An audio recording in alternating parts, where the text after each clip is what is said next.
We're in Zermatt with Jim DuCanto, anesthesiologist, which will join us as a special guest to SIMCUP Italia 2018. Jim, are you excited about the event, and what can you tell to our residents?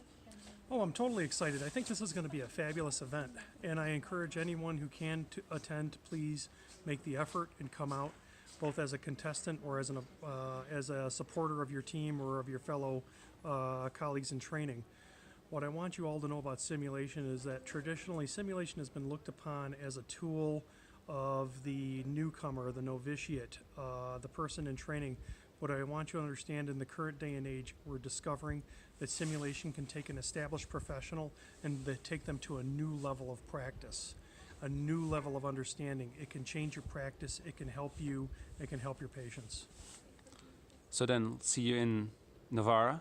Indeed, I'll be there. I'll be glad to meet you all. Thank you very much. Thanks.